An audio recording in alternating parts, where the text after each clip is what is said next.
Can you start? Yes. Yes.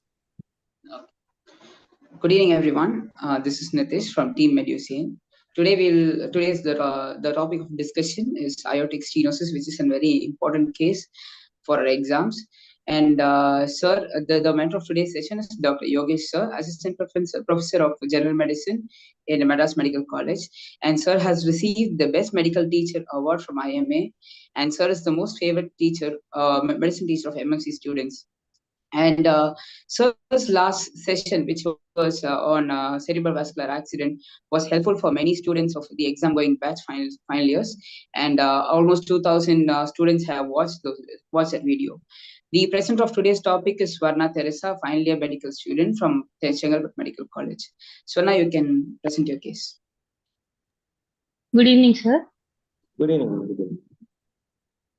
So today's topic will be on cardiovascular system clinical case presentation.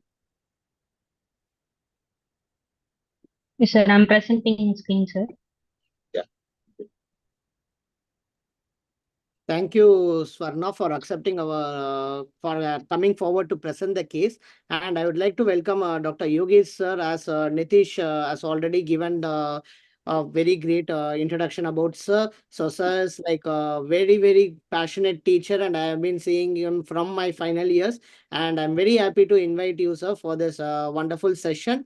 And this is going to be a second session in our channel. And the first session, the cerebrovascular accident case, was actually helped a lot of final year students, and they have personally messaged me. And I hope that your upcoming batch, that is the 2020 batch, will also make use of these sessions and perform your exam well. And I would like to see your message also after your exams that these sessions were like helping you all. So kindly learn from sir. Whatever doubt you have, you can just post it in the chat box so that sir will be answering. Thank you once again, sir, for joining with us today, and hope the session goes well, sir. Thank you. Yeah. Thank you, Dr. Raghu. So we'll start the presentation. Yes, sir. So this is the case of a 70-year-old male, Mr. Kanniyappan, farmer by occupation from Kalattur. According to modified Kuppuswamy scale, he belonged to class 4. He's a self-informant. He came to the OPD with chief complaints of difficulty in breathing for the past 1 year, chest pain for the past 1 year, and history of bull boring 1 week ago. History of presenting illness. The patient was apparently normal 1 year ago, after which he developed difficulty in breathing for the past 1 year, insidious in onset, progressive in nature, class 2 New York Heart Association classification, aggravated by work and relieved by taking rest. It is not associated with orthopnea and PND, paroxysmal nocturnal dyspnea. Chest pain for the past 1 year, grade 2 according to Canadian Heart Association. Site is substernal, diffuse pressing pain. There is no history of radiation of pain. Duration for 5 to 10 minutes. Aggravated by exertion and relieved by taking rest. History of syncopal attack present, sir. Last attack was 3 months ago. There was no memory or any neurological deficit. History of EC fatigability is present. No history of palpitations. No history of abdominal pain or distension. No history of swelling of legs. No history of fever. No history of oliguria or puffiness of face. Past history. Patient had similar complaints in the past and admitted twice in the last 1 year. Last admission was on December 2023. He is a known case of diabetes mellitus, hypertension, and bronchial asthma, and is on regular medications. He is not a known case of tuberculosis or any seizure disorders. No history suggestive of rheumatic fever is given. Personal history. He consumes mixed diet. No history of consumption of alcohol or smoking. No history of any drug abuse. Family history. No history of similar complaints among family members. Socioeconomic status. According to the modified Kuppuswamy scale, patient belongs to class 4, upper lower class. Summary. A 70-year-old male, Mr. Kanniyappan, came to the OPD with chief complaints of dyspnea of class 2 NIHA classification, angina, which is diffuse pressing pain for the past 1 year, history of bull boring 1 week ago, history of syncopal attacks present 3 months ago, history of EC fatigability is also present. He had similar complaints of dyspnea and angina on exertion in the past and had 2 admissions in the past 1 year. With this history, I would like to examine the cardiovascular system. Okay. So we'll shortly discuss about your history of presenting illness. Okay. So can you go back to the HOPA slide? Yeah. So your patient, what is the age of the patient? 70 years, sir. 70 years. So in a 70 years male patient, he has come with difficulty in breathing, which was insidious onset for the past 1 year. So as per Yes, sir. the history, he is having class 2 New York Yard Heart Heart Association association. classification. So can you tell some causes of difficulty in breathing, which is chronic, like your case? Yes, sir. So, coming to cardiac and there are cardiac causes and non-cardiac causes, sir. Specifically to cardiac causes, in cases of left heart failure or any congenital causes or acquired valvular lesions, sir, or in cases of coronary artery disease. In all these cases, there can be dyspnea, sir. Okay. And can you tell some few causes in respiratory system? Yes, sir. Respiratory system, there can be parenchymal as well as extraparenchymal, sir. Parenchymal, it can be pneumoconiasis or interstitial lung disorders. Extraparenchymal, it can be bronchial asthma or any obstructive lesions like chronic bronchitis or emphysema. Restrictive lesions like uh, other other restrictive lesions. Sir. Okay. So uh, in your case, you told it's since 1 year, right? Yes, sir. So has he got any other previous history of admission for the same? Because the duration is since 1 year, so it's a very chronic onset. Right? yes, sir. It's Yes, not sir. acute onset, which is within few hours to days. Yes, sir. So it is a chronic onset. So like your case, if you suspect a chronic onset of breathlessness, what could be the most clinching provisional diagnosis as per history? So, chronic onset is any kind of degenerative valvular lesions, sir, or any kind of left ventricular failure which is developing because of that, sir. Okay, can a left ventricular failure occur like a chronic onset, or it will be acute onset or insidious onset? Left ventricular failure leading to pulmonary edema is actually acute onset, sir. Mostly it will Acute be onset. acute onset. Acute onset. Yeah. So less likely to be a chronic onset. But since you have told it's a 1 year duration, so I'm asking the differential diagnosis for 1 year. So second is class 2 NYHA. So can you name some criteria which is used for grading breathlessness? Yes, sir. We have New York Heart Association for breathlessness due to cardiac causes, sir, and Modified Medical Research Council grading for breathlessness due to rather respiratory system causes, and we also have Sherwood classification. Very good. So can you tell detail about the Modified Medical Research Council, that is MMRC? Yes, sir. So MMRC classification, we are going to compare the patient with a normal person, sir. So four grades are there. First grade is that is dyspnea at severe exertion, and second in stage one, in class two of MMRC, Is it uh, class or grade? class. Grade. Okay, so grade. So grade one is a dyspnea on severe exertion, sir. Grade two is the patient cannot unable to walk with the apparently normal person, and he has to stop at times to take his breath, sir. On class three, there is going to be he can't even walk 100 yards, and he has to stop for breaths every 100 yards, sir. Class four is dyspnea on rest. So how much is 100 yards? So we usually measure in centimeters or meters, no? So how Yes, much is sir. 100 yards? Around 50 to 100, 50 to 75 meters, Same, 100 meters. 100 meters. Okay. 100 meters. Okay. Okay. Then you have told about there's no history of orthopnea and paroxysmal nocturnal Not dyspnea. condition. Yes, sir. So can you define orthopnea? What is orthopnea? Yes, sir. Orthopnea is dyspnea on when the patient lies in recumbent position.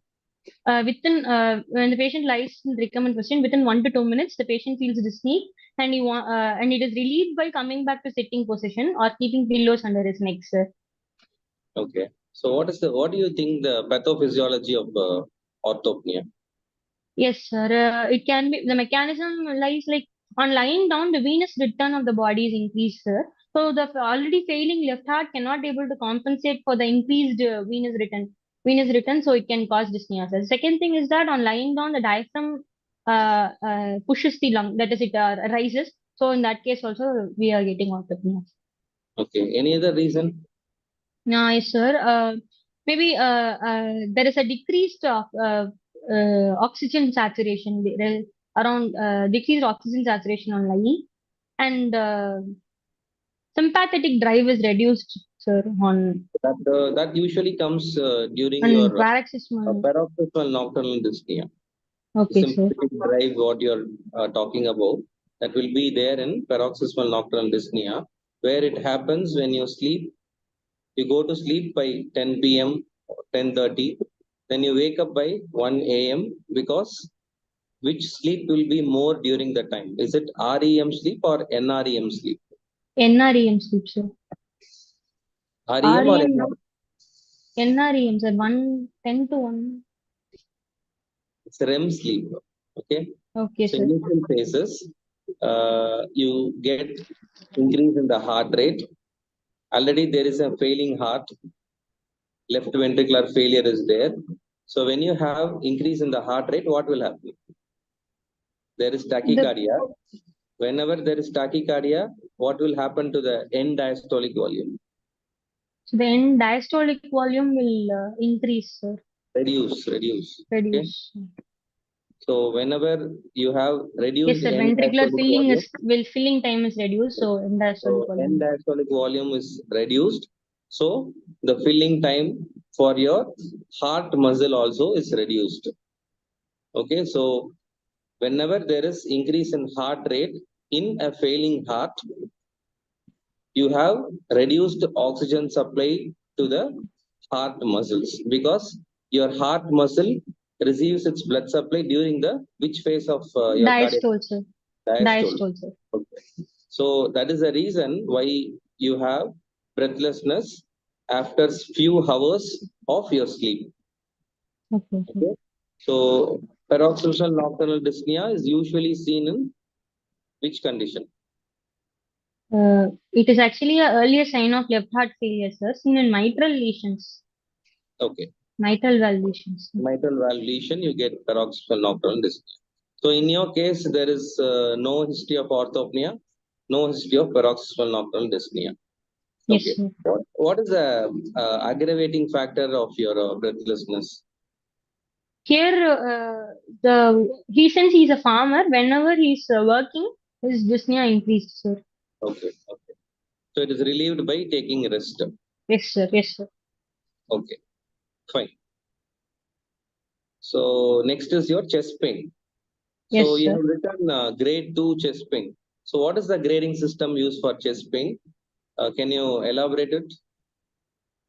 Yes, sir. According to Canadian Heart Association, sir, Yeah, how many grades are there? 4 grades of chest pain, sir. Okay. The first So one is why angina you on have severe to exertion. Yes, sir. I got it, sir. The grade 1 is angina on severe exertion. Sorry, very good. stage 1 or grade 1. I'm not sure. Grade 1, sir. Grade one. Yes, sir. Grade 1 is angina on severe exertion. Grade 2 is on either walking uphill or taking more than one flare of stairs.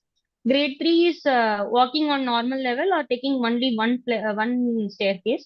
Sorry, one row of staircase. And grade 4, angina at rest, sir. Okay, fine. So your patient is having grade 2 chest pain.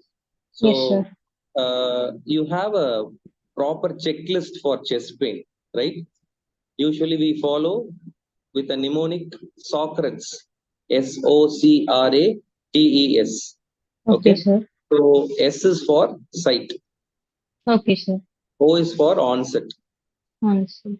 C is for character, Okay, sir. T is for time, R is for Yes, sir. radius, Yes, sir. A is for associated factors or aggravating factors. Okay, E sir. for exacerbation factors and S is for severity. Okay. So Okay, that sir. is a very clearly standard textbooks. They have given this easy mnemonic to remember chest pain. Okay. Yes, So sir. when you tell with that the characters whatever I have listed, so you can tell where is the site first. Yes, sir. The site was substernal, sir. Substernal is the location. More than that, Okay, sir. site will be either right side or left side. So that should be Okay, sir. the proper thing you need to tell. Hmm? Okay, So sir. is it right side or left side? The patient complained that centralized pain, sir. Centralized pain. Okay, could be. Always need not be right side, always need not be left side. Okay, central location. Then Yes, sir. Onset was it was like was it sudden onset or insidious onset? he had multiple episodes in the past 1 year, sir. It was sudden. It was exacerbated by work and relieved on taking this. Sudden onset, sir. Sudden onset. Okay, so what is the duration? How many minutes or seconds or hours he is having the chest pain? Yes, sir. He had a wide range between 5 to 10 minutes if he had chest pain, sir. 5 to 10 minutes. Yes, Okay. sir. So what will be the aggravating factor for him? Aggravating factor is take work, sir. When he is on work, On exertion only he is having. exertion, sir. Okay. Yes, sir. What relieves the chest pain? Taking rest, sir. It is relieved on taking rest, sir.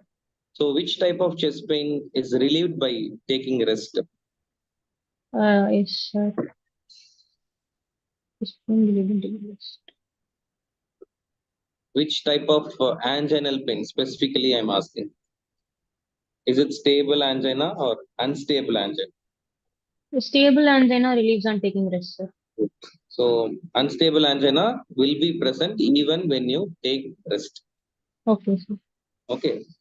Yes, sir. So what is the basic difference between a stable angina and unstable angina? Yes, sir. So the first is relieving factor, sir, on taking rest, whether it's relieved or not. Second is Okay. about the duration, I guess, like in unstable angina, Prince metal angina is also an unstable angina. It is nocturnal in origin. No, I, no, I just couldn't tell do it the difference exactly, sir. between stable and unstable. Need not go to other types of anginas. I couldn't recollect, sir. Okay. Usually, stable angina will be for within few seconds to minutes only. But Okay, when you sir. take unstable angina, it will be at least minimum of 30 minutes duration.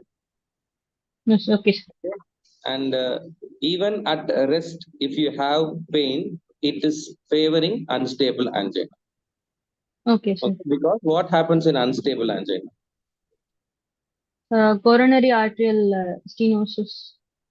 Already both will be occluded because this is stable, this is unstable. But in stable, what happens when you take a rest?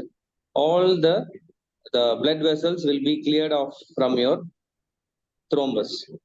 So the pain relieves on its own or by taking medications which dilates your artery. Okay. Okay, sir. But what happens in unstable angina? It completely blocks. Even on taking rest or medication, the pain doesn't reduce because it completely obstructs the blood flow. Okay, so it Okay, sir. follows myocardial ischemia slowly, and all the myocardial cells will go for damage. Okay, so this is Yes, what sir. happens in both. So the time also matters. Why I'm talking or stressing about the types of angina here is you need to know about stable and unstable because myocardial ischemia is more common in unstable angina. Unstable angina. So that is an emergency condition. So you need to give him proper antiplatelet therapy, or sometimes it progress to myocardial infarction also. Okay. So Okay, sir. the unstable angina is so notorious. So you should be very careful about asking the chest pain when it comes to angina. Okay. Okay, sir. So especially the time. Yes, sir. Okay. Then any aggravating factor or relieving factors or associated factors? Here, only the aggravated factor was exertion, and relieving factor was taking rest, sir. Okay. So what do you think in your case it will be like the chest pain is of what quality and what duration? Is it a typical chest pain or atypical chest pain? Typical chest pain, there has to be a radiation of pain to any areas, sir, like to the shoulders or along the ulnar border, sir. Here, there was no radiation. So I think it is an atypical chest pain, sir. So this is not a typical of Myocardial infarction. cardiac chest pain. Okay, this is completely like a non-cardiac chest pain where you don't get the typical quality of your cardiac type of chest pain. Okay, so the duration is 5 to 10 minutes and aggravated by exertion, relieved by taking rest. Okay, proceed then. There was a history of syncopal attacks present, sir. The patient couldn't recollect all attacks. He could say last attack was 3 months ago. Okay, Sir. so can you define syncope? What is syncope? Yes, sir. Syncope is transient loss of consciousness due to reduced cerebral blood flow, secondary to cardiac failure, sir. Okay. Reduced cardiac output. Yeah. Can you tell some causes of syncope? Yes, sir. Causes of syncope can be first cardiac, there can be because of heart block or severe bradycardia or any tachyarrhythmia, sir. Coming specifically to the valvular lesions, aortic stenosis or left heart failure, or when we have left atrial, mitral, when we have left atrial enlargement. Coming pulmonary causes, if we have pulmonary stenosis, pulmonary artery hypertension, in such cases, syncope can occur, sir. Okay. Any other causes like other than the cardiovascular and respiratory causes? Yes, sir. No, actually, syncopal attacks and non-cardiac causes. So what do you get? Condition, yes, sir. Yes, sir. In vessel, like in hypovolemic conditions, or they can also cases like vasovagal syncope, micturition syncope, Very deglutition good. syncope, defecation syncope, and orthostatic hypotension. In Very good. hypertensive carotid sinus syncope is also there, sir. Okay. So he also had a history of syncopal attack since 3 months ago, Yes, sir. but he did not have any post-ictal confusion or memory disturbances, nothing like that. No, sir. No, sir. He just What do you think when you have some memory disturbance or loss of consciousness was there? The syncope could be attributed to what cause? transient ischemic attack. It can Yes. contribute to Yes. cerebrovascular accidents, sir. Yes, possibly TIA. Yes. Then anything else? Then others, I'm not sure, sir. Any central nervous system causes other than TIA? Central nervous system. Mainly your carotid vessels comes like this, right? So carotid vessels can go for Okay, sir. On compression of carotid vessels, there can be a syncopal attack. yes, possibly yes. Then so why you have asked history of easy fatigability? Easy fatigability. What are the causes of easy fatigability? Yes, sir. First of all, considering his age, anemia can be a factor, sir. And on examination, we found he was poorly built and nourished. So his history. I'm sorry, sir. Yes, sir. So other fatigability reasons, because of his reduced cardiac output, he couldn't continue for a long time with his work. Okay, so one reason is anemia, as you told. Second is any condition which can cause reduction in your cardiac output. Okay, sir. Can you name some conditions where you have reduced cardiac output? Yes, sir. In valvular lesions like aortic stenosis, sir, and in Okay. left heart failure or congestive heart failure, sir. Okay. Or What in about the right heart. regurgitant lesions? Yes, sir. In regurgitant lesions as well, there is going to be an reduced cardiac output, sir. Okay. Atrial regurgitation and mitral regurgitation. You have reduced cardiac output or increased cardiac output? Sir, in atrial regurgitation, Aortic regurgitation. in aortic regurgitation, cardiac output is reduced, sir, but not in mitral. We are getting in hyperkinetic pulse in mitral regurgitation, sir. What happens in aortic then? Aortic, there is rapid falling, like, I think Okay. it is reduced cardiac output, sir. Cherry, as of now, leave it. We'll continue this in discussion part. But Okay, sir. the next question is why you have asked history of palpitation is present. Yes, sir. Since taking into consideration uh, the cardinal symptoms of cardiovascular system, in that sense, I asked for history of palpitation, sir. Since he also said history of angina, like to find out whether it is a cardiac cause or to narrow down the cardiac system, if in case for that reason I asked for So palpitation, can sir. you define palpitation? What is Yes, sir. palpitation? Palpitation is abnormal awareness of one's own heartbeat, sir. Very good. So can you tell common causes of palpitations? Yes, sir. It can be Everybody would have excessive. been anticipated this palpitation in our life. So what are the common causes? And then you can conclude by telling the cardiovascular causes. Yes, sir. Physiologically, on anxiety, on exertion, on high output states, exertion on high output states in these cases can cause palpitations, sir. Pathologically, in Now the extrasystoles. temperature is very hot, no? Yes, People sir. are getting heat exhaustion, heat stroke. So even in heat stroke, what happens? When the body is in full dehydration, the patient can have palpitation. In order to Okay. compensate your cardiac output, the heart rate increases. Okay. Okay, sir. Yes, sir. So that also you should keep in your mind because now everywhere this heat exhaustion, heat stroke is very, very common nowadays. So that also has to be kept in your mind. Okay, sir. Okay. So coming to cardiovascular causes of palpitation. Yes, sir. It can be ventricular tachyarrhythmias or any Common, common, ectopics, common thing. common palpitations. In your case, he is almost 70 years, a male patient. So what could be the common thing? Is it ventricular arrhythmias or something else? Because of his reduced cardiac output, he's having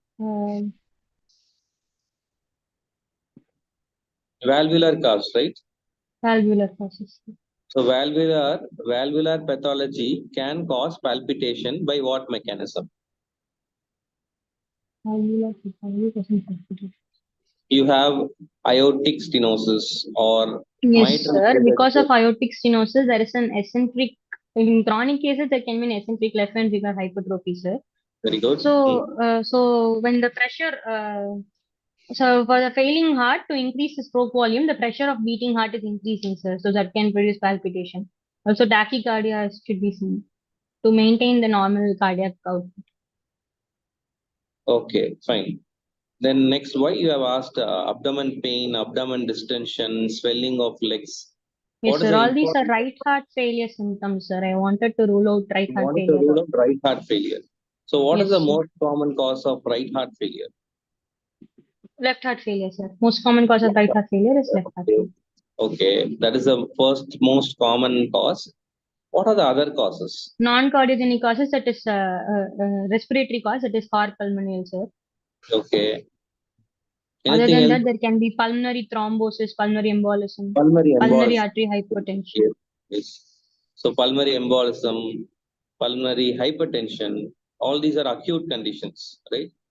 So Yes, you sir. have right atrium and right ventricular enlargement or dysfunction because a big thrombus is sitting in the pulmonary artery producing all these things. Okay, fine. So next is why you have asked the history of fever, oliguria, puffiness of face. Yes, sir. Oliguria and puffiness of face. To rule out any renal causes, sir. Like, Uh, Chronic kidney disease. very good. So since your patient presented with history of breathlessness and chest pain, You are Okay, trying sir. to rule out a chronic kidney disease or chronic renal failure, which can also produce anemia as well as pleural effusion or pulmonary edema. Okay, Yes, all the sir. three can be there in the same patient. Patient can have right or left or both side pleural effusion. He could present with acute onset of chest pain with breathlessness leading to pulmonary edema. Okay, so for that you have asked that history. What is the Yes, sir. importance of fever in your case? History of Yes, fever. sir. A fever, to rule out any infective causes of dyspnea, sir, but it was Like a chronic onset, sir. Like any consolidation, cardiovascular, cardiovascular to rule out the infective endocarditis or subacute infective bacterial endocarditis, endocarditis, and rheumatic fever. rheumatic fever. Okay, so that you have asked history of fever. Anything else you have missed in this? Any history you have missed? Mm. Dyspnea, chest pain, syncopal attack you have asked, palpitation you have asked, orthopnea, paroxysmal nocturnal dyspnea, puffiness of face, right heart failure. Anything else? I'm not sure, sir. I think about. Okay. Other system, one system you have left out is the gastrointestinal system. Yes, sir. So gastrointestinal system, what history is supposed to ask here? I can ask about abdominal fullness, sir, in case of ascites. Okay, abdominal distension that you have Yes, asked, but sir. you told that is specific for right heart failure.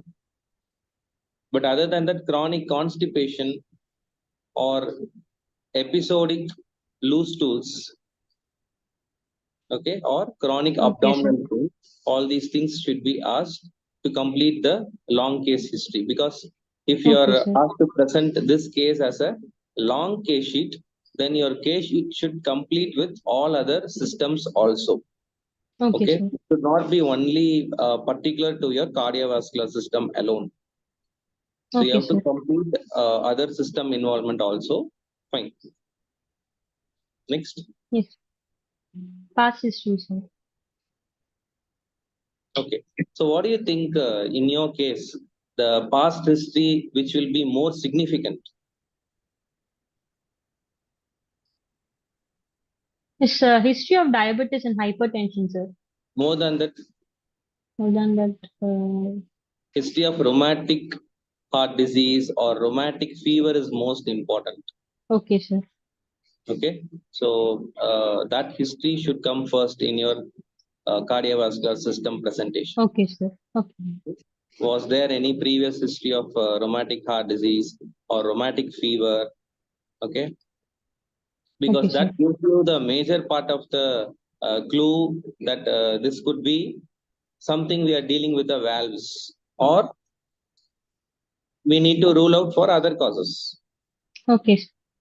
right? And then anything else as per your past history? Nothing. It was admitted twice in the last 1 year.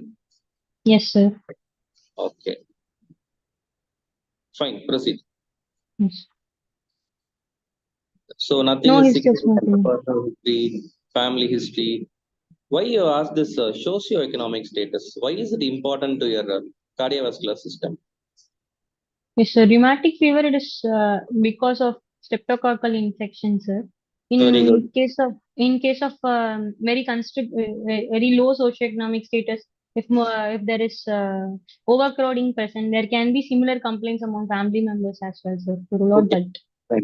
So you have asked to rule out rheumatic fever history and a infective kind of endocarditis. throat infection which can produce rheumatic heart disease or rheumatic fever, acute rheumatic fever could be. In personal history, which is most important in this case, personal history. Alcohol consumption, smoking. Dilated Alcohol. cardiomyopathy can be in Very alcohol good, very consumption. good. So a chronic alcohol intake can lead on to Dilated dilated cardiomyopathy. cardiomyopathy. Okay, so they can present to you with left heart failure symptoms, possibly. Okay, sir. Then smoking also can cause coronary artery disease as well as ischemic heart disease. Okay, sir. So that could be. But more than these two, which one is most important? Drug abusers. Okay. So drug Yes, sir. abusers, when they have IV drug abusers, they have more chances for what condition? Is it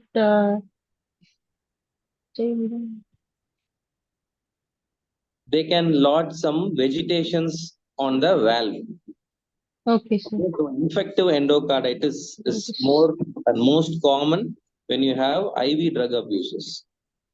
Okay, Okay, sir. especially when they inject on their own vein, either in the right or left cubital vein. Okay, sir. So that history should be the most important in this.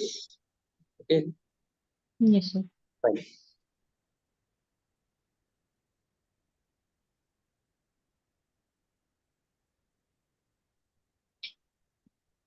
Can I continue So with as the per examination? your history, Yes, just sir. tell only the positive findings in history.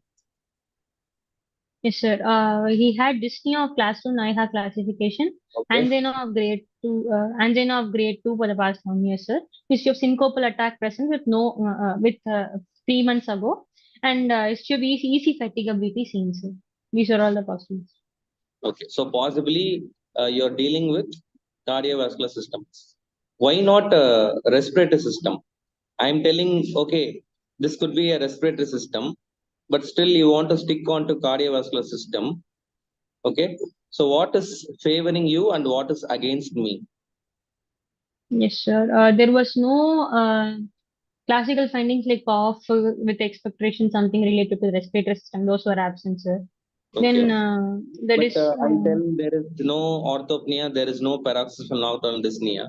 So how yes, it sir. could So be a this cardiovascular system? his syncopal attack it moves more towards cardiovascular system, sir, Okay. than respiratory. Then EC fatigability all says about the reduced cardiac output more than respiratory functions. Okay. Fine. So you want to examine the cardiovascular system. Yes, sir. Okay. Proceed. Yes. General examination. The patient is conscious, oriented to time, place, and person. He is afebrile, poorly built, and poorly nourished. Pallor is present. No icterus, no cyanosis, no clubbing, no significant generalized lymphadenopathy, no bilateral pitting pedal edema, and pityriasis versicolor is present over the anterior chest wall. Okay. So we'll stop here. Yes, Uh, sir. what is the importance of consciousness and orientation in case of cardiovascular and respiratory system? Yes, sir. Consciousness, since he had some syncopal attacks, I have to make sure whether the patient is now conscious or not, sir. Orientation. When you have the respiratory system pathology, respiratory failure symptoms can present with reduced oxygen level in your body. Okay. Okay, sir. Or when the carbon dioxide in your body is more, you can have CO2 retention, which is called as CO2 nausea. Hypercarbia. Okay, so Okay, CO2. hypercarbia, whatever it is. So when you have these two conditions, the patient will be restless, agitated, sometimes disoriented to time, place, person. Okay. Okay, sir. And when you check the SpO2 levels, it will be very, very low. That is oxygen level. It will be Okay, very, sir. very low. So that is the importance of the first thing you are presenting is conscious oriented. So when the patient is not conscious or disoriented or irritable, the first and foremost is you need to think of respiratory failure. Okay, sir. Okay, fine. Yes, sir. Then you told poorly built and poorly nourished.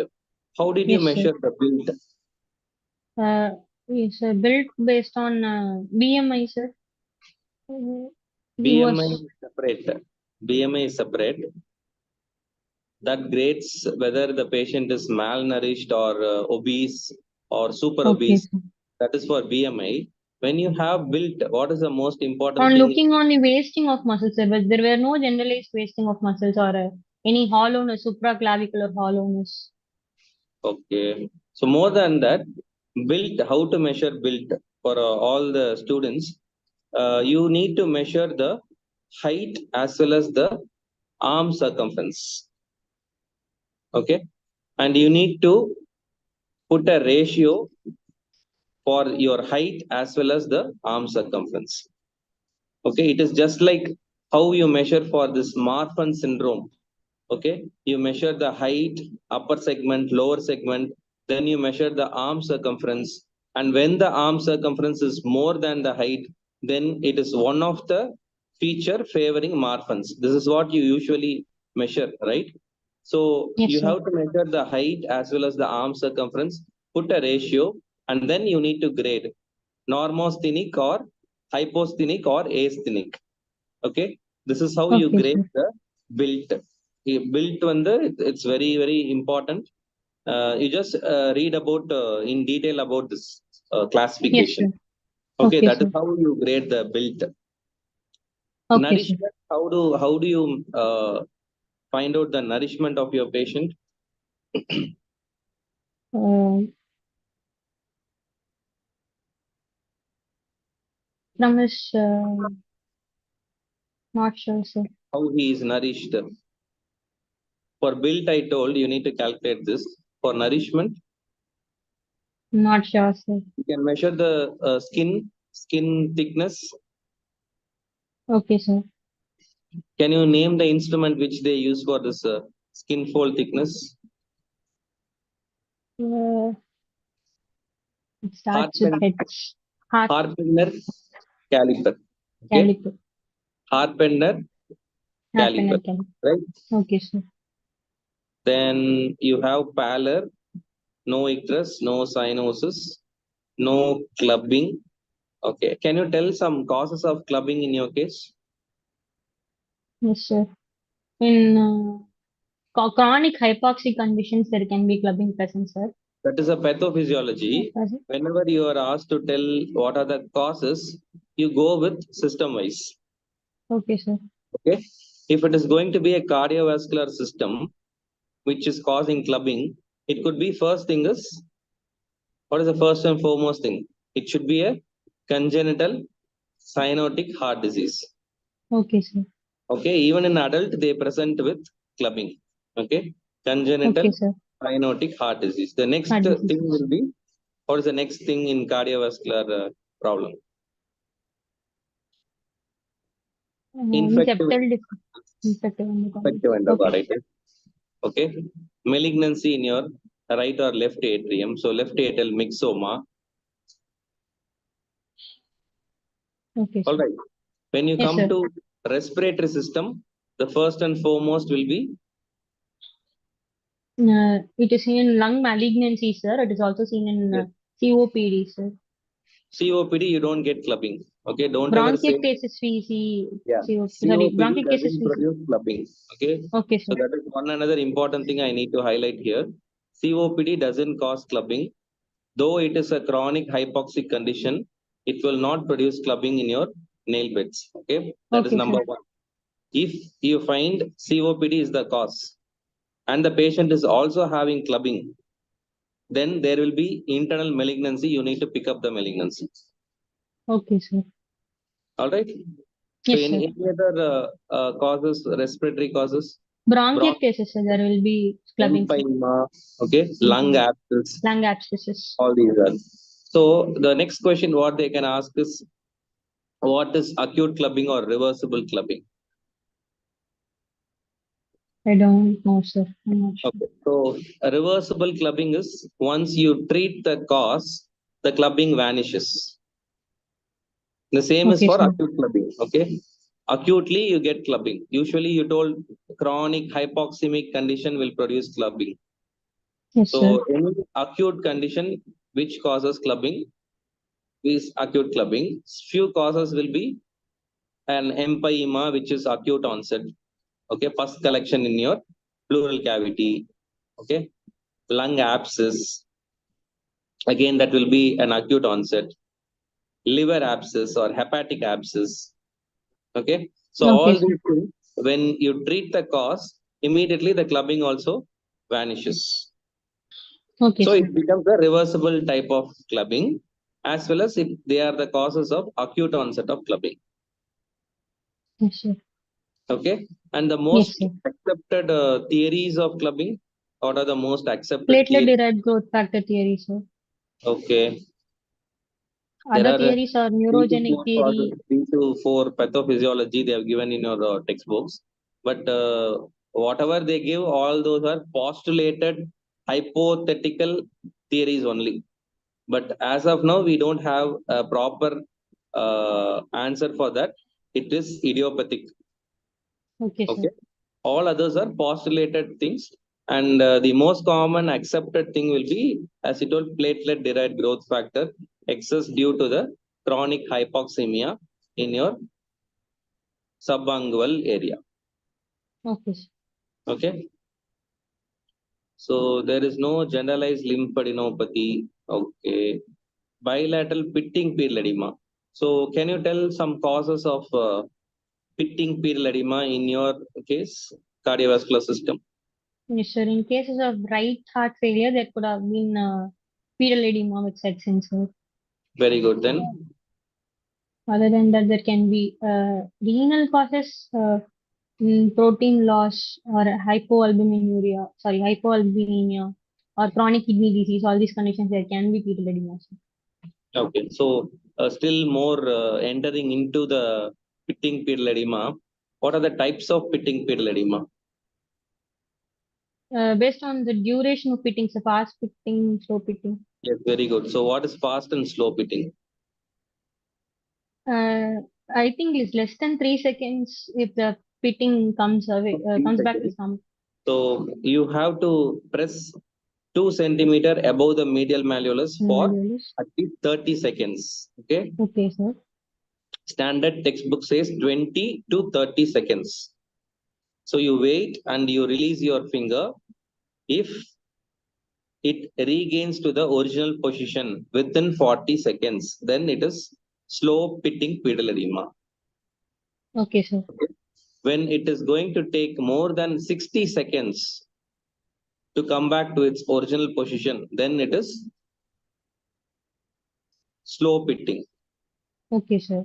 Okay, so fast pitting is less than 40 40 seconds. seconds. Slow pitting is when it is going to take more than 60 60 seconds. seconds. Okay. Um, so few causes for your slow pitting pedal edema is whatever you told. Could be a renal failure, okay, or a left ventricular failure, okay, or a respiratory failure with cor pulmonale. All those things, wherever you have increased in the hydrostatic pressure, you get this fast, slow pitting type Slow of pedal. pitting. When you have less than 40 seconds, which is fast pitting pedal edema, it is due to hypoalbuminemia. So Okay, sir. hypoalbuminemia may be due to the malnourishment or protein losing enteropathies or nephrotic syndrome. Okay, wherever the albumin level is very, very low, you get that type of fast pitting pedal edema. Okay, there Okay, is sir. one another grading system where you grade up to the ankle, it is grade 1, up to the knee, when you Knees, have great. edema, it is grade 2, up to the Up to thigh the level, thighs. it is grade 3, and when you have all over the body, which is called as anasarca, Anasarca. that is grade 4. Okay, Yes, sir. so this is one important question where you can have even in your spotters, because the current system, you have 4 spotters in your final exam. So one spotter could be even a pitting type of pedal edema where they can ask you all these questions. Okay, sir. Okay, and even clubbing also is one of the spotter. So read in detail about the pallor, icterus, clubbing, and pedal edema for your spotters also. Okay, sir. Okay, then pityriasis versicolor is present over the anterior chest wall. So can you describe what is this pityriasis versicolor? Yes, sir. There were multiple hypopigmented macules over the anterior chest wall, sir. They were not blanching, and no, it is not anesthetic, sir. It is not painful. So what is the common differential diagnosis? Leprosy, sir. If it is hypoanesthetic patch, it can be a leprosy patch. Anything else for your hypopigmented patch? Hypopigmented patch. Albinism, sir. It can Vitiligo. be vitiligo. Vitiligo. Vitiligo. Okay, proceed. Yes, sir. Markers of atherosclerosis, arcus annulus was present, sir. There was no markers of rheumatic heart disease or no markers of infective endocarditis. Can you just name the markers of infective endocarditis? Yes, sir. Infective endocarditis, the specific markers being Janeway lesions and osseous nodes, sir. Other markers like anemia, joint pain, they can also be, sir. Okay, still more you have no infective endocarditis. What you will see in the eye? What spot? Dash spot. Rot spots. Rot spot. Okay, what is that rot spot? How do you describe? Yes, sir. It was on retinoscopy, some red, salmon colored spots in the retina, sir. How do you describe that rot spot? I'm not sure, sir. Okay, it is just a central arteriolar dilatation where you can see as a red hue. Okay, sir. Okay, so that is typically seen in subacute infective endocarditis. Okay, sir. Right. Then anything else you will see? Oscar nodes, you told Janway lesion. Then erythema. Erythema nodosum. Nodosum. Marginatum. Erythema marginatum. Marginatum. Okay. Then Presence of fever. rheumatic heart disease. Yes, sir. Migratory polyarthritis, sir. Then presence of erythema marginatum and one more. What else will be there? Some nodules The will be one there. more. Subcutaneous nodules, sir. Subcutaneous nodules. Okay. Chorea in What is the that is, typical chorea of rheumatic fever? That is for fever, rheumatic fever. yes, sir. Yes, sir. Jones criteria. Fever. Chorea. Is it?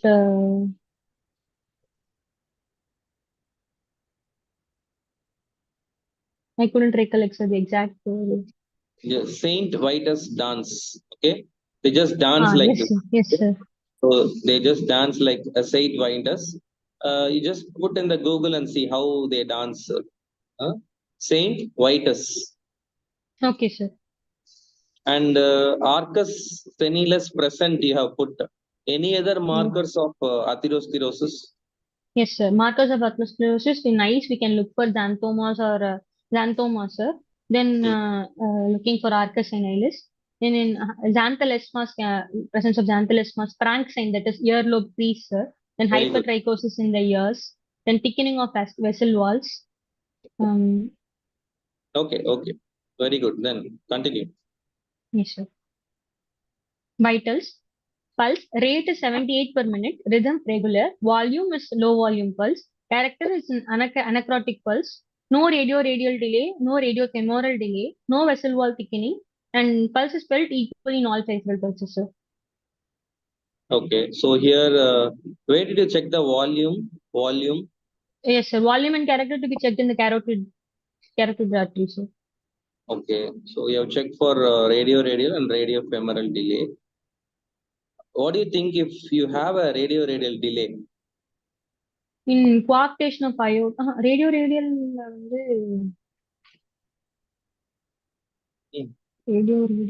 radio-femoral if it is in coarctation of aorta, sir. Okay, what happens in radio-radial delay? When do you get that?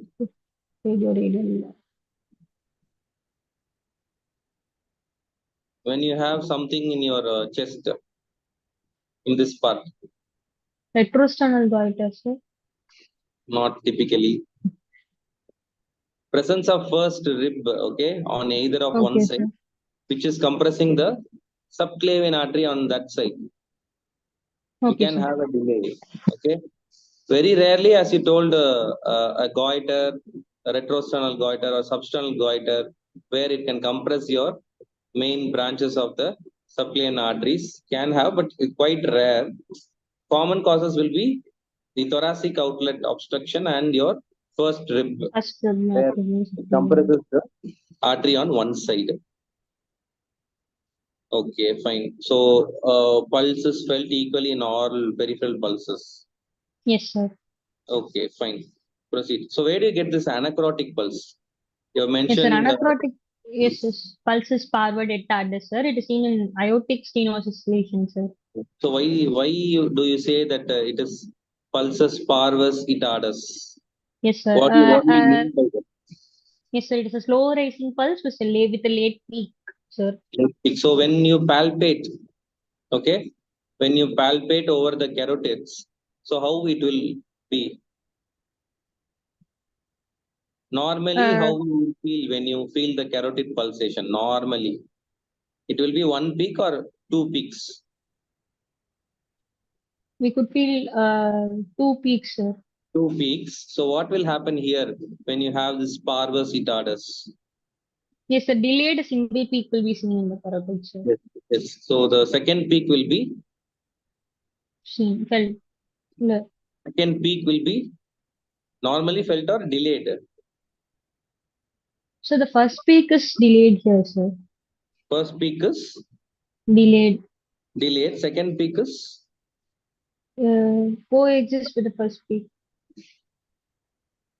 how do you define pulsus parvus itardus? It is a slow rising pulse with a delayed peak, sir. Delayed peak. Okay. What is that peak? Peak The will be seen in first peak or second peak? first peak. First peak. Okay. Fine. Proceed. Yes, sir. Blood pressure, upper limb, right it was 100/80 millimeters of mercury, and left it is also same, sir, right, 100/80 millimeters of mercury. Lower limb it was 100/70 millimeters of mercury, and left it was 100/70 millimeters of mercury. Respiratory rate is 27 cycles per minute. Rhythm regular, and type is abdominothoracic type, sir. Okay. So, what is the pulse pressure in your patient? What is pulse pressure, and in your patient, what is the pulse pressure? So pulse pressure is difference between systolic and diastolic BP, sir. Pulse pressure in my case, upper limit is 20 millimeters of mercury and lower limit is 30 millimeters of mercury, sir. Suggests Okay. of low volume pulse, sir. Low volume, low pulse pressure. Low pulse. So, what is normal pulse pressure? What is the range for normal Yes, pulse sir. pressure? Between 30 to 60, if it is between 30 to 60, it's normal Yes, pulse 30 pressure. to 60. So, where do you get narrow pulse pressure and where do you get wide pulse pressure? Narrow and yes, sir. Wide pulse pressure can be seen in regurgitant lesions, sir, and aortic Very good. regurgitation, sir. Narrow So, pulse pressure in mitral stenotic regurgitation, lesions. aortic regurgitation, okay, you can have wide pulse pressure. And any other conditions other than the regurgitant lesions, where do you get wide pulse pressure? Pulse pressure. I'm not sure, sir. Conditions which causes increase in your cardiac output. High output states, anemia, pregnancy. Yes. So all the high output states like your anemia, hyperthyroidism, pregnancy, all these things can cause wide pulse pressure. Now, what are the causes of narrow pulse pressure? Yes, sir. Stenotic lesions, sir, and aortic stenosis and Aortic, pulmonary stenosis. mitral stenosis. Okay, sir. Can you tell any other acute condition where the patient is very dyspneic, tachypneic, with low pulse pressure, severely dehydrated, with narrow pulse pressure, Orthostatic hypotension, sir. It in is not shock, hypovolemic shock also, hypovolemic. you will have narrow pulse pressure. So Okay, any sir. kind of shock where it could be a hypovolemic shock or a cardiogenic shock, you will have a narrow pulse pressure, which is of 10 or 20 mm of Hg. Okay, sir. So that is one important thing you should note down. Okay. Yes, sir. Respiratory rate is 27. Why he is the rate is increased? He's tachypneic, sir. Because of reduced cardiac output. He is very dyspneic. Yes, sir. Dyspneic at rest, sir. Okay, proceed. Temperature is afebrile. JVP is not elevated, sir. JVP not elevated. Not elevated. Okay. How another common question what they will ask is, how will you differentiate between a carotid pulse and JVP, yes, sir. JVP? First, it is about the location, sir. Carotid pulse will be present between the anterior border of sternocleidomastoid and the larynx, whereas JVP will be more lateralized, sir, between two heads of sternocleidomastoid, sir. Second, about carotid is better felt, whereas JVP is better seen, sir. It is third, obliteration, sir. Normal JVP can be obliterated, but not carotid pulsations.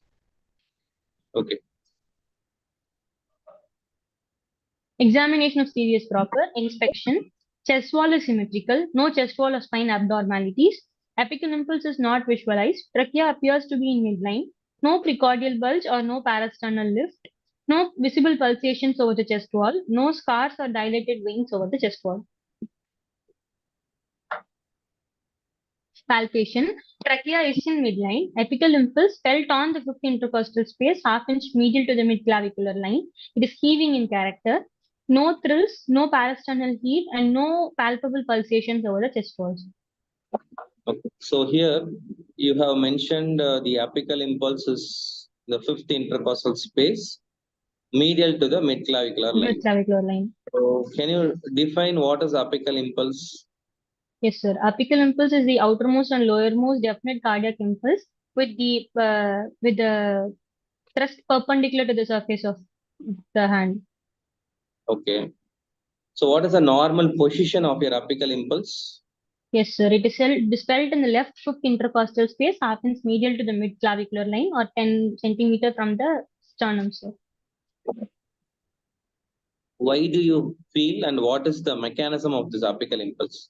Yes, sir. We feel either whether the left ventricular contraction or the left interventricular septum. That particular segment contraction is apical impulse, sir. Your apical impulse corresponds to your left ventricle. Ventricle. Okay, fine. So left ventricle is your base or apex of your heart? Apex of the heart, sir. Apex of your heart. Okay, fine. So what are the types of apical impulse you know? Yes, sir. Apical impulse can be an absent apical impulse can be seen, sir, or there can be an hypokinetic or hyperkinetic. Absent apical impulse. Yes, sir. In cases of dextrocardia or in case of pericardial effusion, obesity in such cases. Okay, so pericardial effusion, dextrocardia, very obese patient also, it's very difficult to locate your apical impulse. How do you palpate the apical impulse? Like only one side you palpate at a time or both sides you need to palpate at a time? We're supposed to palpate it both sides, sir. Very good. So, in order to not miss apical impulse on the right side, you need to keep both your palm on your chest surface at the same time. Okay, that is the actual method of measuring the apical impulse. Okay. Then what are the types of apical impulse? Yes, sir. Yes, sir. The apical impulse can be hypokinetic, hyperdynamic, and heaving, or it can be double apical impulses. Tapping is one apical impulse. Yes, sir. Neutral stenosis, we see tapping, sir. So, can you tell which type is seen in which condition? Yes, Very sir. common question they will ask you in exam. Yes, sir. Heaving and hyperdynamic, sir. In volume overload condition, we can see hyperdynamic, sir. In pressure overload conditions, we can see heaving, sir. Pressure overload conditions such as aortic stenosis, pulmonary stenosis, we could see heaving, sir. Volume overload like aortic regurgitation, in such cases, we can see hyperdynamic, sir. Mitral regurgitation also. Mitral regurgitation also. Mitral stenosis, we see a tapping type of apical impulse, sir. Okay. So how do you tell whether it is heaving or hyperdynamic or tapping? On what basis you differentiate all the three apical Yes, impulses? sir. A normal apical impulse should be it should be felt in one intercostal space. It's about 2.5 centimeter square of area, sir. And the duration should be less than one third of the systole, sir. Very If good. the duration, so coming to hyperdynamic, so it will be more than 2.5, sorry, more than one intercostal space. It will be felt in more than one intercostal space, but the duration will be between one third and two third of a systole, sir. Whereas in Very good. healing, it will be in a single intercostal space, but the duration will be more than two third of the systole, sir. Very good. Yes. What is tapping? Yes, sir. Tapping it will be of short duration, sir. And it in one single intercostal space. Why do you get tapping in mitral stenosis? One another Because common of question is S1, sir, loud S1, palpable S1. palpable S1. Okay. Yes. So regarding your heaving, it just pushes your fingers outside. Okay, sir. It will be localized to only one intercostal space. That is heaving. When you have apical impulses on two intercostal spaces, then favorably it should be a hyperdynamic.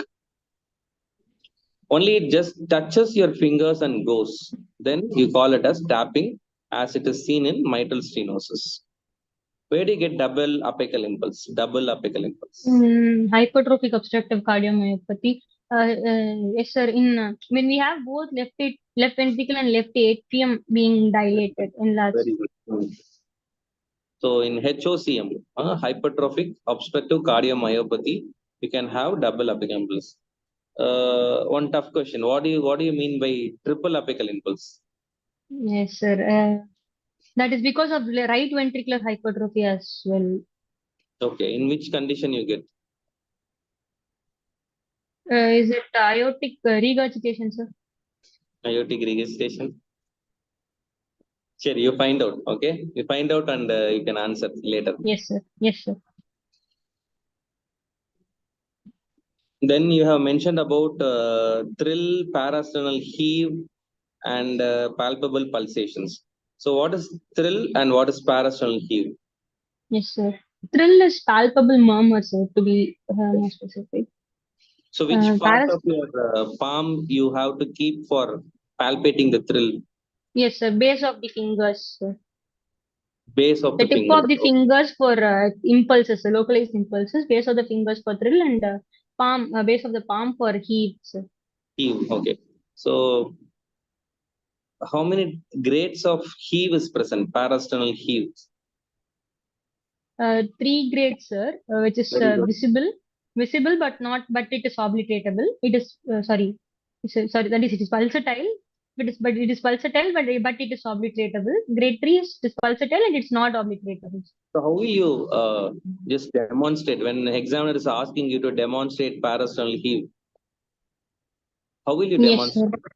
I'm supposed to along the right and left parasternal areas. Have to palpate with my arms. That is for Sorry, grade 3. palm. You need Okay, to sir. keep your palm for grade 3 and you need to check for obliterable or not obliterable. Okay, sir. For grade 1 and grade 2, how will you do? How will you demonstrate? Just keep a pen over the left sternal border Okay, sir. and you just observe tangentially whether the pen lift for each cardiac cycle. Okay, sir.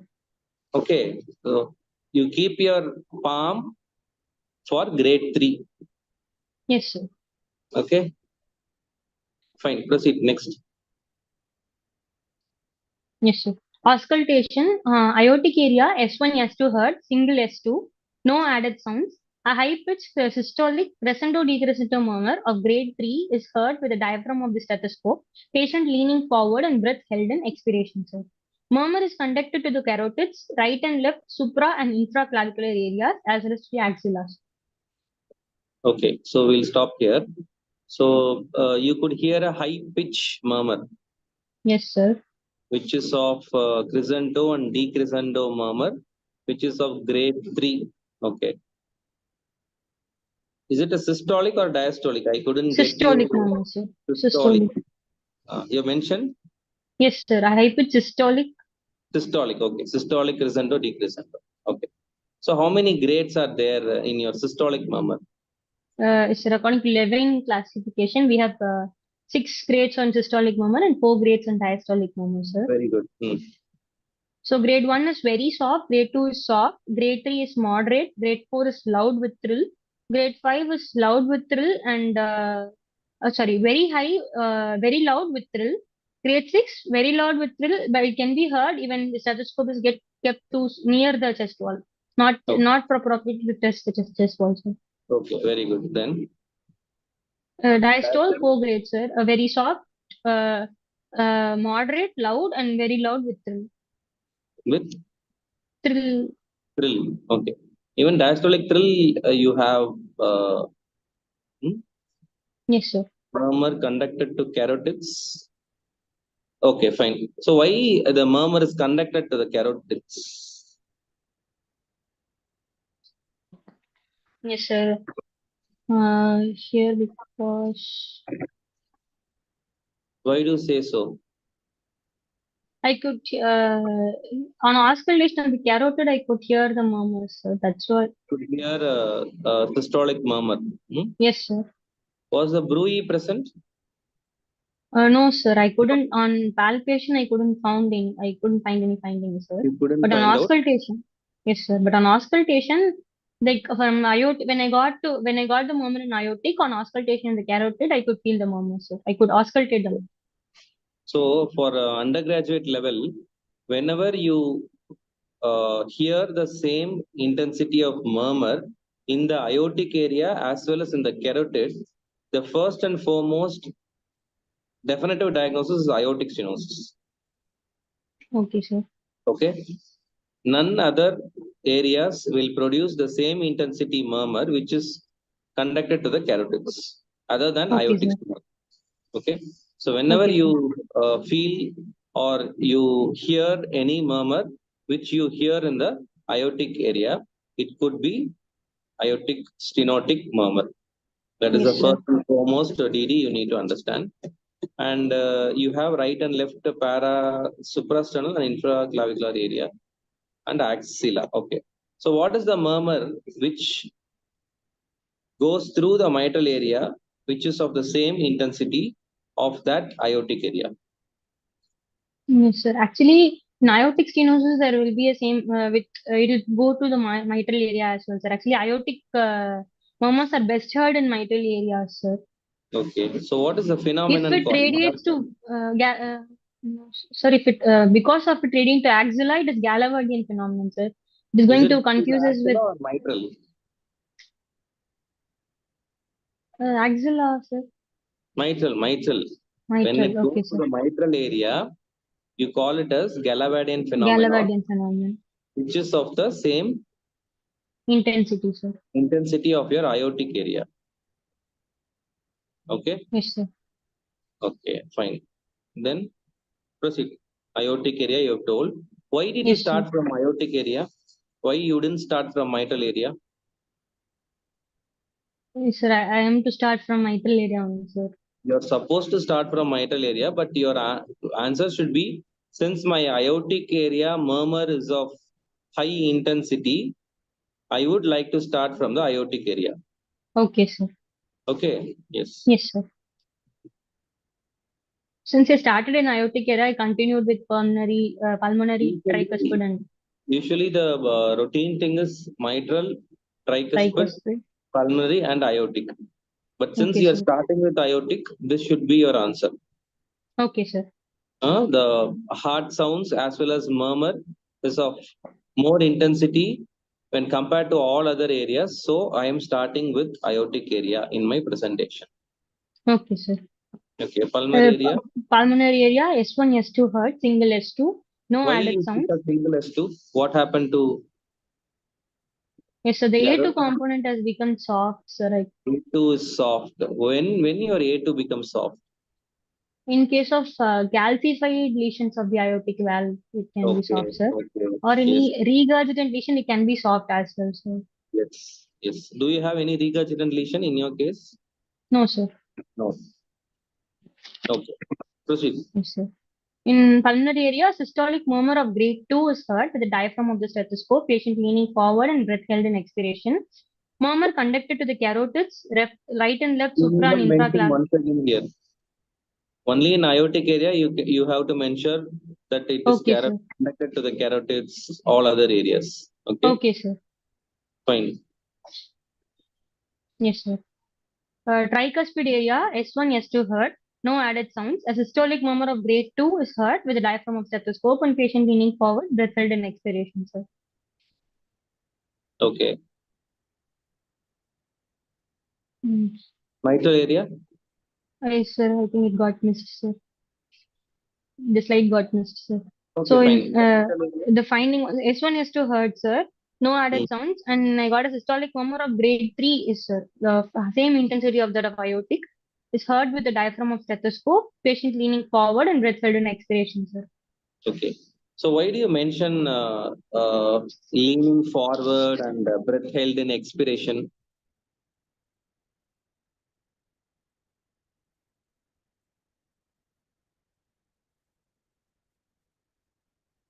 Dr. Raghu,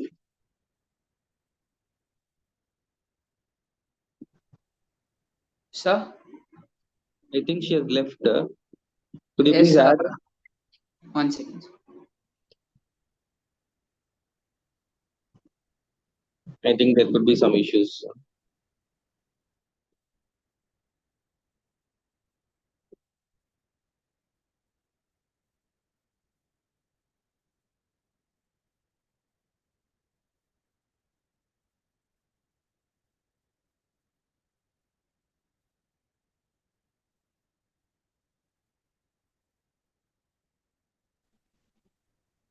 I'm sorry. Yeah, I'm please sorry, sir. continue. It got disconnected. Sir, I couldn't share my screen. Okay, presentation is over. You can just continue. Yes, sir. Examination of other systems, sir. No, sir. Examination of other systems. Respiratory system, normal vesicular breath sounds heard, and V is present bilaterally in all lung fields, sir. He's asked, yes, sir. Yes, sir. V is present, sir. Okay. Abdomen, soft per abdomen, and normal bowel sounds heard, sir. Okay. Central nervous system, no focal neurological deficits, sir. Okay, fine. So just one or two questions pertaining to your cardiovascular system. Which murmurs will increase when you inspire and expire? Yes, sir. Right-sided murmurs will increase in inspiration, sir, except the pulmonary stenosis, pulmonary murmurs. Left-sided murmurs will increase in expiration, except the iot. Yes, sir. Left-sided murmurs will increase in expiration. Will increase in Expiration, sir. Okay. What about the right-sided murmurs? It will increase in inspiration, sir. Increase in inspiration. Inspiration. Initially, you told expiration. That's why I asked. Okay. What are the other added sounds? You have mentioned there is no added sounds in all your areas. Yes, sir. So what do you mean by added sounds? Yes, sir. Other heart sounds like S3 or S4 or any tumor plop sounds, any mid-systolic click. Okay. So the next question, what I could ask is, what are the other heart sounds which is more present in your systolic time and diastolic time? Yes, sir. Can you tell the order Diastolic of both. appearance? Yes, sir. So order of appearance, it is S1 followed by S1, S2, S3, and pre-systolic is S4, sir. Okay. Any other sounds? Tumor plop sound will be present. Is ejection click and opening snap. Right after S1, we'll have ejection click, sir. Like after S2, we'll have opening snap, sir. Followed by that S3 and followed by that S4, sir. Okay. So all these are, you mean systolic sounds or diastolic sounds? Diastolic sounds, sir. Diastolic sounds. So you can easily remember with your common, we have a shortcut. You can just remember like OP time is 3 to 4. Okay, so Okay, after sir. your S2, opening snap comes first, followed by pericardial knock, followed by S3, followed by S4. Okay, sir. Okay, OP time 3 to 4. Okay, sir. Okay, so that is the diastolic sounds appearance from opening snap ending with S4. Okay, So sir. all these events happens in your diastolic phase. Yes, sir. Right. Can you summarize? Yes, sir. Like diagnosis. Yeah, diagnosis. Yes, sir. Uh, this is the case of aortic stenosis, probably of degenerative etiology, without any evidence of congestive heart failure and without infective endocarditis.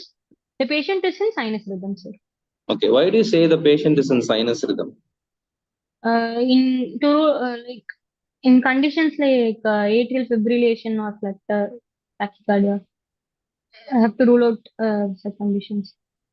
Okay, sinus rhythm is all your waves should be preceded by a P wave, okay, which will be Yes, regular. sir. In your case, it is regular. Yes, sir. If it is going to be irregular, then your patient is not in sinus rhythm. Okay, sir. Since your patient is having a regular pulse, okay, the rate is somewhat around 78 or 80, and the rhythm is regular, you call it a sinus rhythm. Okay, sir. Okay? And if you are going to tell that your patient is not in sinus rhythm, then you need to mention about which pathology the patient is having. For example, if the patient is having irregular rhythm, then you have to tell the patient is having atrial Atrial fibrillation. fibrillation. Okay, so since your Yes, sir. patient is having a regular rhythm, we term them as sinus rhythm. And there is Okay, no sir. signs of right heart failure and there is no signs of infective endocarditis. No, sir. Okay, so you have told aortic stenosis due to degenerative lesion. Yes, sir. Is it mild, moderate, or severe? That you didn't mention. Mm, And the next question, what I could ask is, what is the severity grading which is used for aortic murmurs? yes, sir. Uh, it's based on examination findings. If the patient is having a worsening of symptoms, that is dyspnea, syncope, and angina, that suggests all these features going to suggest of the severity. The moment is getting the lesion is getting severe, sir.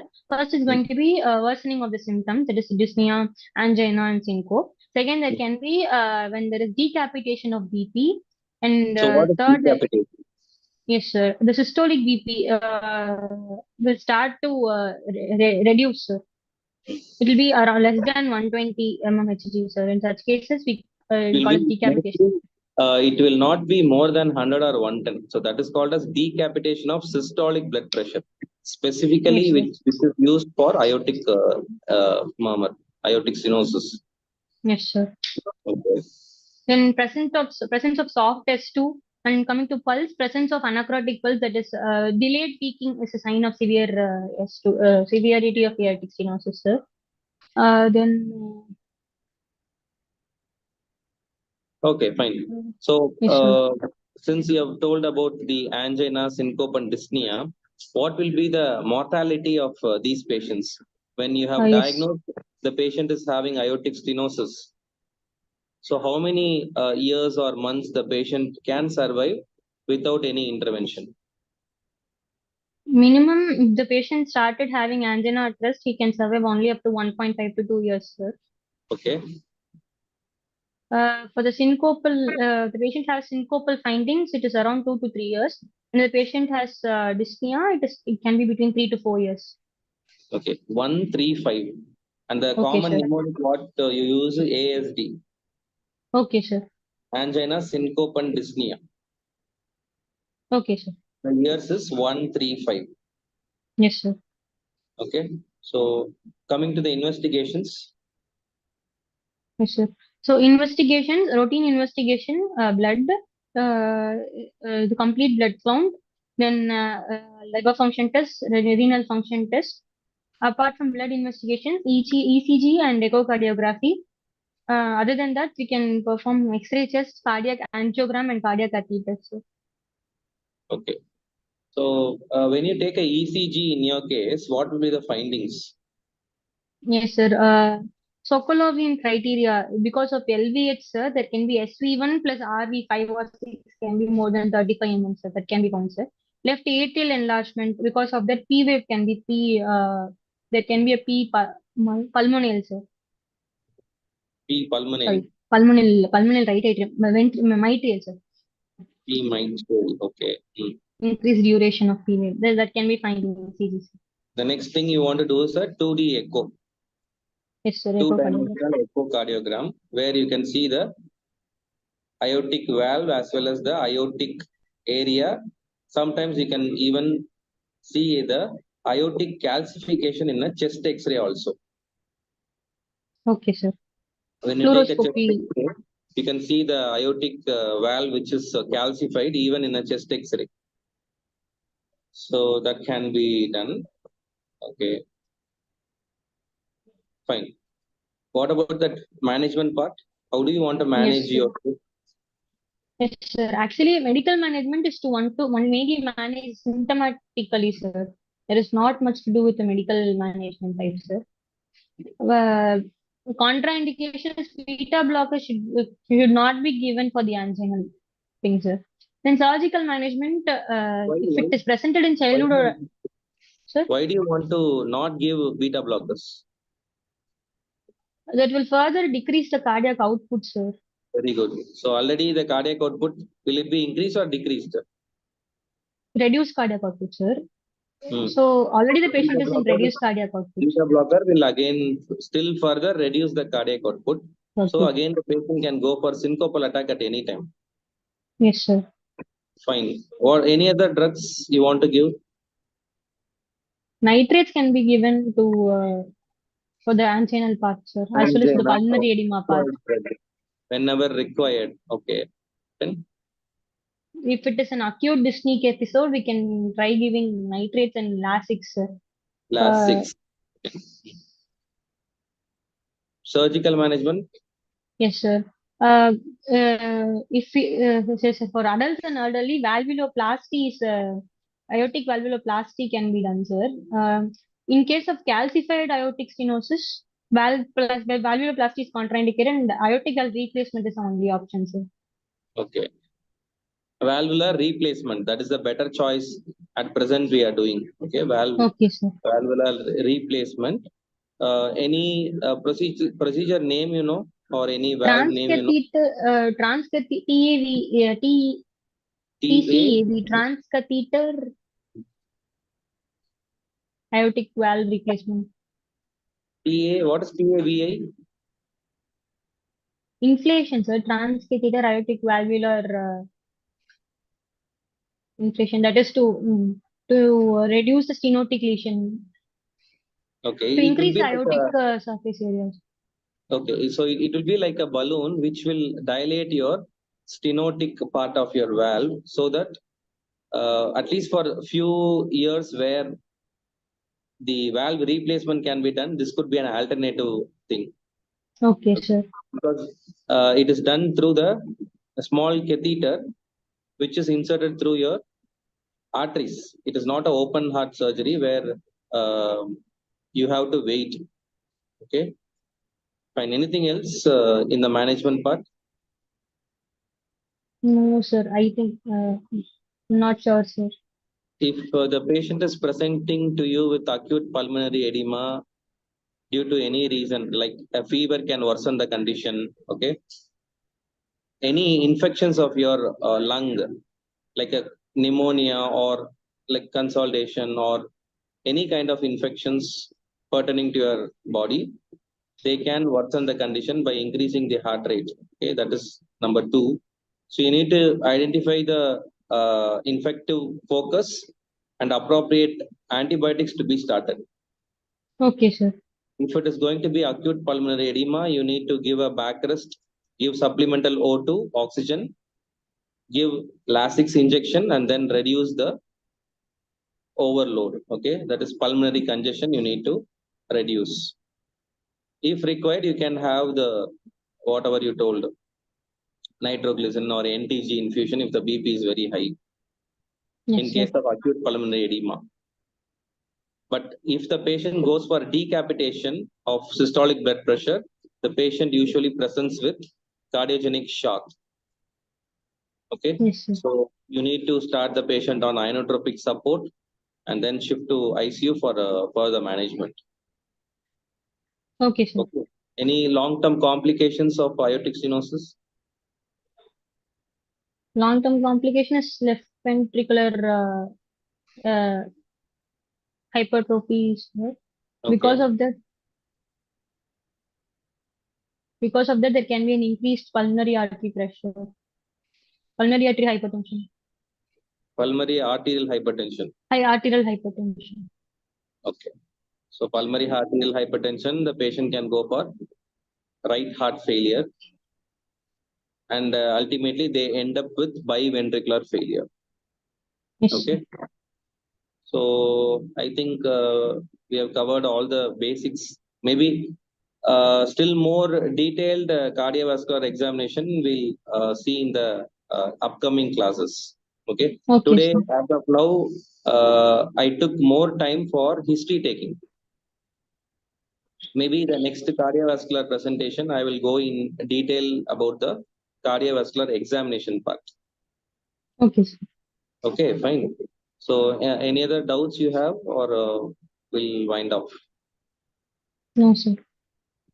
Okay, a very good presentation, Dr. Swarna. Really appreciate you because you just entered the final year, but your presentation is very bold and very nice. Thank you, sir. Keep it up and keep seeing more number of cases. Yes, sir. Utilize your time in spending in your ward postings. Yes, Okay, sir. that is what the kind advice I give all final years undergraduate students. So please spend time more with the patient so that you can learn and try to palpate all the patients with your radial or your carotid pulse. You will pick up more and more types of pulses. Check the BP for at least 1 or 2 cases per day so that you can Okay, see sir. the wide pulse pressure and narrow pulse pressure. All those pathological findings you can see only in your wards. So that will be the basic advice I want to give for all the undergraduate students appearing for your university exams. Okay. Yes. A very nice case presentation. Keep it up. Thank you, sir. Yes. So, Dr. Raghu. Sir, Yeah. so that was sir. Thank you so much for coming to this presentation. And sir, we are expecting one more class the next month, and we are giving an announcement for the Medusane watches right now that we will be having our classes on 5th May and the next subsequent Sunday, which will be 2 surgical classes uh, by Dr. Professor Jailal sir, and the other surgery will be by Professor Dr. Srinivasan sir. And Sir Raghu sir will talk to you about the further Thank you so classes. much, sir. Thank you so much for joining with us today. Thank I you. think it was really a wonderful session and many important points, as you have told, history taking has been completely covered. So I think those students who are watching this video, you will be getting more benefited. And if anyone who have watched the session fully, you can just even prepare a notes and you can just share with our team members so that under your name, we will be circulating to all the students so that everyone will be getting benefited. So you can just write down all the questions and answers, whatever being discussed here, so that it will be as a reference for further discussions for all the students. And thank you so much, sir, for joining with us as we have already discussed. So next month also we will be again having a case discussion. Probably we will have a respiratory system case discussion by a student. And as Nitish told, we are also having a surgery case discussion on 5th and 13th of May. 5th, it will be a thyroid case discussion, which will be done by Professor and Head of Surgery of Kanyakumari Medical College, Dr. J. Jailal sir. and Dr. Srinivasan sir will be taking over the session of breast cancer, which will be done on 13th of May, and that will also be a wonderful session. So we will have a wonderful sessions in the next 2 or 3 months, so that it will be like you can just start preparing from now on by watching these videos, supplementing to your cases which you are seeing in your college, so that early phase itself you can just complete your preparation and start revision. Thank you so much, sir, for joining with us today. And it was wonderful presentation from Swarna. Thank you so much for coming up and presenting in this forum. Thank you once again, sir. Thank you, Let's sir. meet up in next wonderful session, sir. Yeah, thank you, Dr. Raghu. Any queries they have asked or? Yes, sir. 1 minute. I'm just seeing it, sir. No, sir. They have just answered the questions which you are asking. That's all, sir. Okay, fine.